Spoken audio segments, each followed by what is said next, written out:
Israel सुरक्षा बलों ने भारत की अंतर्राष्ट्रीय सीमाओं का गलत नक्शा पोस्ट करने के लिए माफी मांग ली है। नक्शे में जम्मू और कश्मीर को पाकिस्तान का हिस्सा दिखाया गया था। आईडीएफ ने गलती का एहसास करते हुए कहा कि नक्शा सीमाओं को सटीक रूप से चित्रित करने में विफल रहा। हालांकि उन्होंने दावा किया कि सिर्फ इलाकों का चित्रण था। आईडीएफ की पोस्ट भारतीय अकाउंट की ओर से किए गए ट्वीट के बाद आई। कई भारतीय अकाउंट से मामले को लेकर काफी नाराजगी भी जताई गई थी। उन्होंने इस गलती को इजराइल के सामने रखा और उन्हें गलती का एहसास कराते हुए इजरायली सेना से पोस्ट को वापस लेने की बात कही। कुछ ने तो इजराइल के प्रधानमंत्री बेंजामिन नेतन्याहू को भी टैग किया।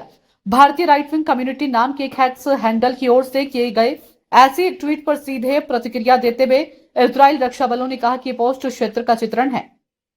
यह नक्शा सीमाओं को सटीक रूप से चित्रित करने में विफल रहा है। हम किसी भी तरह की गलती और अपराध के लिए क्षमा चाहते हैं। ये माफी मूल पोस्ट के लगभग 90 मिनट बाद आई। दरअसल पहले शिकायतकर्ता ने कहा था कि अब आप समझ गए होंगे कि भारत तटस्थ क्यों रहता है। कूटनीति में कोई भी वास्तव में आपका मित्र नहीं है। भारत और इजराइल के बीच मैत्रीपूर्ण संबंध तेजी से मजबूत हुए।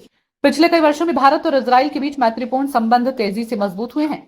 दिल्ली तेल अवीव के सबसे बड़े व्यापारिक साझेदारों में से एक है, जो केवल अमेरिका, ब्रिटेन, हांगकांग और चीन से पीछे है। भारत सैन्य उपकरणों की बिक्री के लिए इजराइल के सबसे बड़े ग्राहकों में से एक है। ऐसे में भारत की सीमाओं का गलत नक्शा काफी आश्चर्यजनक था। क्या है मामला?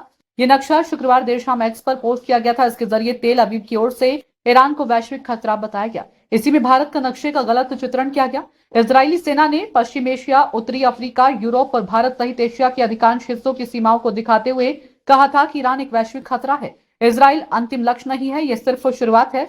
हमारे पास कार्रवाई करने के अलावा कोई और विकल्प नहीं था। चैनल पर नए हैं तो वीडियो को लाइक, शेयर और सब्सक्राइब करना ना भूले। धन्यवाद।